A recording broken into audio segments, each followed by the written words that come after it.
Well, good evening, all of you shooters and reloaders out there. It's Fortune Cookie 45 LC coming to you from the Hot Lead Zone, and hope you're having a nice 2019. Got my Dr. McCoy Star Trek Tiki mug here, but it's got coffee in it. Good coffee. Tonight we're going to talk about the 357 Maximum.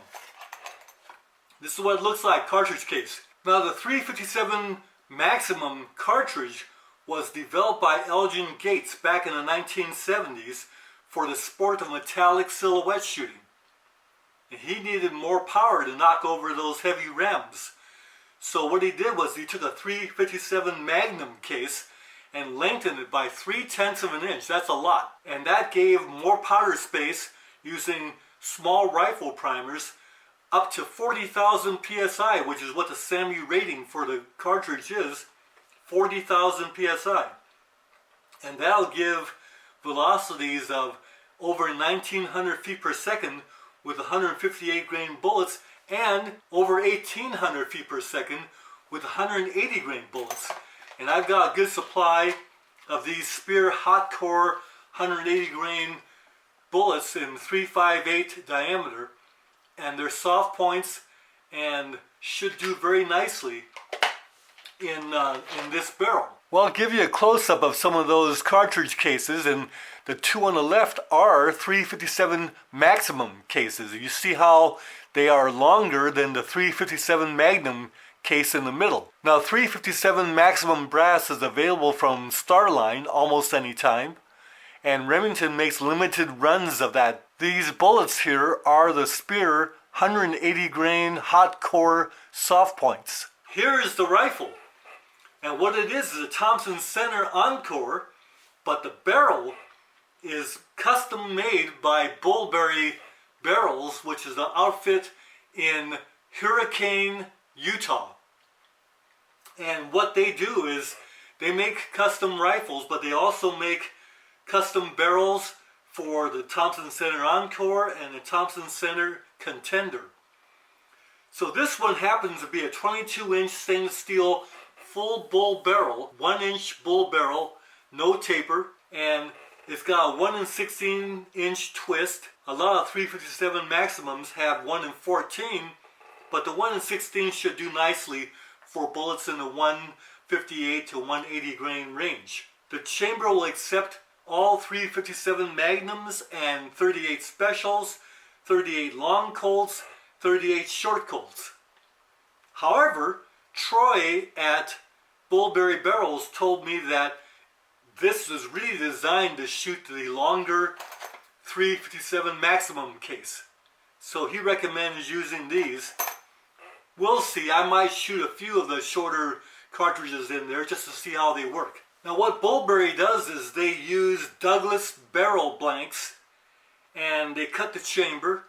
They do the crown of the muzzle. Give you a close-up of that nice crown, and it's a very finely finished barrel, so appreciate the good work they did. Scope mount is the same scope mount system as on the factory Thompson Center barrels. Bullberry does is, instead of the 2 screws that hold the forend on, Bullberry gives us a custom forend that is bedded for their hanger system. So their hanger system uses 2 screws that are dovetailed into the barrel, and then this hanger that goes between the screws and the forend is bedded to this hanger and is held on by 1 screw only, and that gives a system that has suspension of the barrel in a more favorable manner that should give better accuracy. We'll find out about that. And it goes on with 1 screw, just 1 screw. One thing I really like about it is when the forend goes over the hanger, then the screw is actually centered on the hole, so when you tighten it you don't have to search for the screw hole, it just finds it. At any rate, there you go. It's a nice forend. Works very well. The extractor works very nicely, so we're in business with this barrel. Well, whenever we get a new barrel, or especially a new custom barrel, we're always concerned about barrel break-in. Well, here's what Bullberry says about breaking in a Bullberry barrel. To get that barrel ready to shoot, all they recommend is this stuff called Easy-Ox. And a lot of you have heard about that because the military uses this. At any rate, the recommendations is to run a couple of wet patches like this through the bore, and once you've done that, a couple of wet patches, then go back in with a tight fitting dry patch, and that's it. So if we go ahead and shoot a session, then the cleanup is a couple of wet patches followed by a tight fitting dry patch, and that's all you need. In fact, Bullberry recommends against using the ammonia-based copper removal solvents that we've been using for many years. The reason why is because the ammonia removes the copper from the pores so that you wind up getting a barrel that will easily get fouled with more copper later. So this doesn't remove the copper from the pores, but removes the copper that would cause accuracy degradation. So this is what they recommend.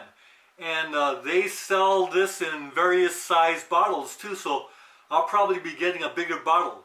But this is very interesting. I went ahead and used this product in this barrel according to their directions, and there's no recommendations for breaking the barrel in by shooting, say, 3 rounds and then cleaning, and then shooting 3 rounds and cleaning, 5 rounds and cleaning.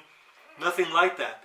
They just say go ahead and shoot, and then when you're done shooting, 2 wet patches and a tight fitting dry patch, and that's it. Ready for the next session. The recommended procedure for copper removal with Easy-Ox is to take quadruple aught steel wool. That's very fine steel wool. Dampen with Easy-Ox. Run that through your bore, and then go with the patches. This rifle does hang very well, and it's a very steady, has a nice heft to it for steady holding. Well, I'll give you a close-up of some of those cartridge cases, and the 2 on the left are 357 Maximum cases. You see how they are longer than the 357 Magnum case in the middle.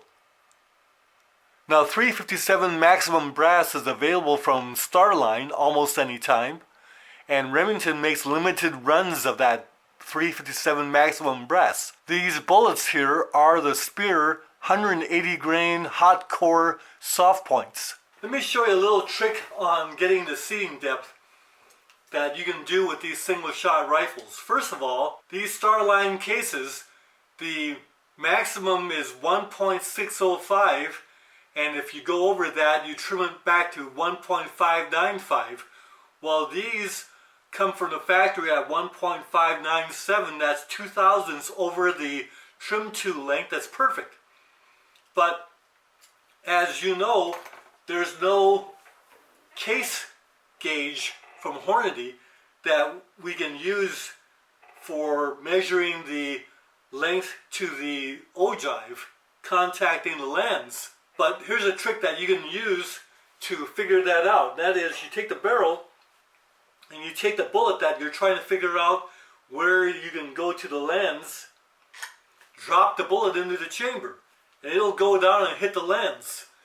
Then you just take your caliper and you measure the distance to the bullet base in there.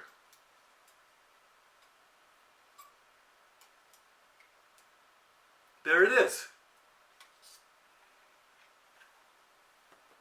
Now we'll use a cleaning rod to knock that bullet out, but I won't do it on camera. Okay, so the distance to the bullet base is 1.314.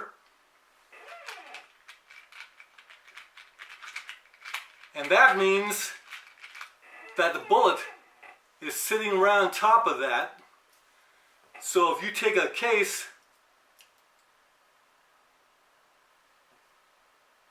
and then put the bullet right to your depth. There's your seating depth. And it goes right to the bottom of the cannelure on this spear hot core bullet. Which means if I seat it to the middle of the cannelure, then we are going to be short of the ogive touching the lands by that little bit. So I can actually seat it anywhere from the middle of the cannelure to the bottom of the cannelure and be okay. And of course we take the final round wherever we seat it, put it in the chamber and make sure that that freely ejects and comes out of there without the bullet getting hung up. But that's a good trick that we can do on our single shot rifles such as this Thompson Center. And if I have other bullets that I want to use, we'll just go ahead and do the same thing and figure out where the maximum seating depth will be. So this is strategically placed cannelure for sure. Well, I'm sorry to report to you that YouTube is cracking down. We knew that they were doing this because other channels have reported that some of their videos have been removed by YouTube. And so they're starting to crack down. Now I know a lot of you out there are going to be saddened to hear about this, but our reloading videos are all liable to be struck. Now, what just happened to me, and I was kind of expecting this, but I didn't expect them to do the particular video they did. They actually removed one of my videos saying that it violated the guidelines.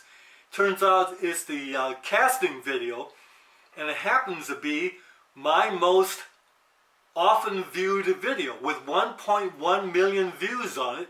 They just removed it. And when they did that, they also took the 1.1 million views off of my total views, which is a substantial reduction in my total views, and whoever knows what else.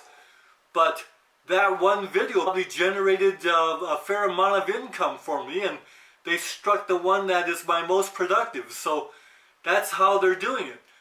I have other videos on casting that they could have struck and given me the warning that way, but without any kind of notice, they removed the video and then sent me a notification that they removed it. We're allowed to have a lot of other videos struck now.